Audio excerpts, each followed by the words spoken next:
ඇත්තටම ඊයේ එවැනි සාකච්ඡාවක් තිබුණා. මගෙන් අහන්න එපා එක බස්නාහිර දකුණට කියලා ඒකට අල්ල ගන්නවා. ඒ නිසා එවැනි කීප දෙනෙක් දැන් සාකච්ඡා කරමින් තිබෙනවා. ඇත්තටම ආණ්ඩුව කරේ ලොකු කලකිරීමක් තියෙනවා සංධානයේ ඇතුලේ ඉන්න පළාත් සභා මන්ත්‍රීවරුන් පාර්ලිමේන්තු මන්ත්‍රීවරු විතරක් නෙවෙයි ඇමතිවරුන්ටත්. ඇමතිවරුන් මම දන්නවා පහුගිය අයවැය කාලේ අපිට දිගටම කිව්වේ අයවැය නම් කොහොම හරි වැඩි ඡන්දෙ සම්මත කරගන්න. හැබැයි රට නම් ගෙනියන්න බෑ කියලා. ඇමතිවරු කියන්නේ මේ එක්සත් ජාතික පක්ෂයට වඩා.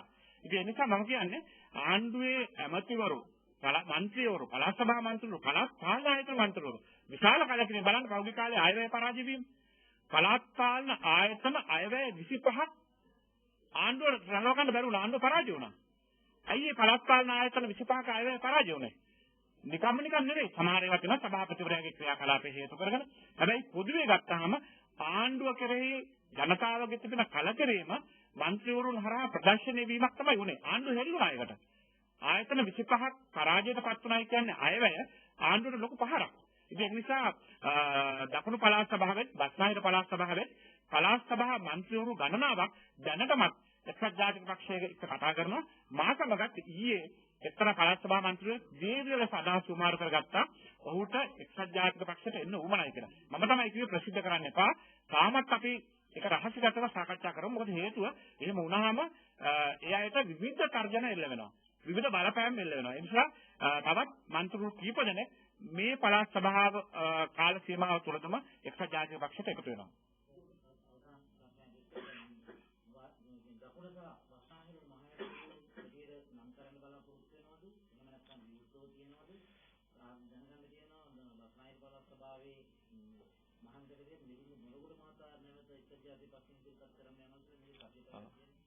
එක්සත් ජාතික පක්ෂයේ මෙවර තාමත් ස්ථීර නිගමනයකට එළඹලා නැහැ.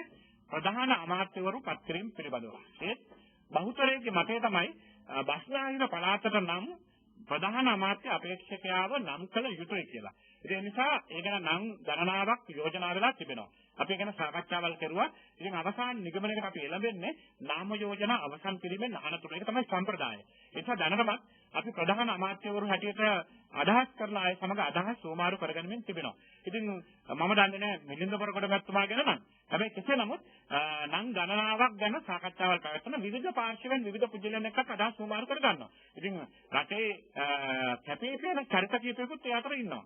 ඉතින් ඒක නිසා අවසාන නිගමනය අපි ගත්තාම ඒක ප්‍රසිද්ධ කරන්න. නමුත් බස්නාහිර පළාතට නම් එක්සත් ජාතික පක්ෂය ප්‍රධාන අමාත්‍යවරයෙකු නම් කිරීමට තමයි වැඩි කැමැත්තක් තිබෙන්නේ. දැනට පාර්ලිමේන්තුවේ සිටින මන්ත්‍රීවරු 3 දෙනෙක් ගැන කතා කරනවා. එක්සත් ජාතික පක්ෂයේ මන්ත්‍රීවරු 3 දෙනෙක් ගැන. ඒ කැමැත්ත ප්‍රකාශ කරපුවා ඉන්න. දැන් මම දැක්කා අලුතර දිස්ත්‍රික්කයෙන් පාලිත තෙවරප්පරු මන්ත්‍රීතුමා එතුමා ඉල්ලාස්වල කිසිම තනතුරක් නැතුව තරම් කරන්නම් කියලා ප්‍රකාශ කරා. ඒක සතුටුට කාරණයක්. මම දැක්කා රංජන් රාමනායක මහත්මයා කියනවා මම ඉල්ලාස්වල තරම් කරන්නම් කියලා. ඒක සතුටුට කාරණයක්. මොකද මේ ඉදිරිපත් වීම හරි වටිනාකමක් තිබෙනවා. ඒ නම් අතර මෙතෙක් කතා නොවිච්ච නම් දෙක තුනකුත් තිබෙනවා. ඒ අය පක්ෂත් එක්ක සාකච්ඡා කරගෙන යනවා. මොකද ඒක හැම කෙනාගේම දේශපාලන අනාගතය පිළිබඳවත් අපි වගකීමෙන් ක්‍රියා කරන්න ඕනේ. ඒ නිසා ඒ අදහස් දෙක තුන ගැනම සාකච්ඡා කරමින් තිබෙන්නේ.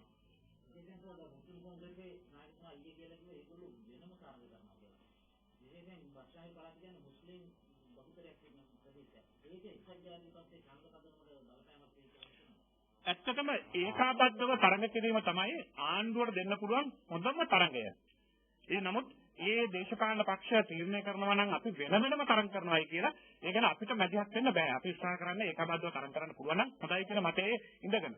හැබැයි එකක් තියෙනවා. මම දන්නවා සමහර දේශපාලන පක්ෂ අපිට කියලා තියෙනවා වෙනම තරඟ කෙරුවත් පළාත් සභාව හදන්න උවමනා නම් ඒ හදන්න උවමනා බහුතර බලය ලබා දෙන්න ඒගොල්ලෝ වෙනම තරඟ කරක් ලෑස්ති කියලා. එහෙම අපිට එක සාකච්ඡා කරපු පක්ෂක් තියෙනවා. මොකද ඒගොල්ලෝගේ අනන්‍යතාවය රැක ගැනීම සඳහා වෙනම තරඟ කරනවා. හැබැයි ජාතික මැතිවරණයකදී හැමෝම එකට එකතු වෙන්න සූදානම් කියලා. ඒ කිව්වේ ජනාධිපතිවරණයක් ඒ වගේම පාර්ලිමේන්තු මැතිවරණයක් වෙනවා නම් අපි එකට තරඟ කරමු මේ ඡන්දෙදි වෙනම තරඟ කරමු කියලා අදහස් ඉදිරිපත් කරපු දේශපාලන පක්ෂ තියෙනවා. ඉතින් අපි කියන්නේ ඒකාබද්ධව තරඟ කිරීම තමයි හොඳම දේ. හැබැයි අනන්‍යතාවය ආරක්ෂා කර ගැනීම සඳහා වෙනම තරඟ කරාට අපි ඒකට විරුද්ධ වෙන්නේ නැහැ. නමුත් එකක් පළාත් සභාව ඇති කරන්න අවශ්‍ය බහුතර බලය ලබා ගැනීමේ අවස්ථාවක් උදා වුණොත් එවැනි අවස්ථාවකදී ඒ අය එක්ක වැඩ කරන්න කැමති කියලා දැනගත් ප්‍රකාශ කළා තිබෙනවා. හරි. එන පොට් එක දෙන්න. දැන් දතියම හොඳයි. මේක ඉතින් ඔයම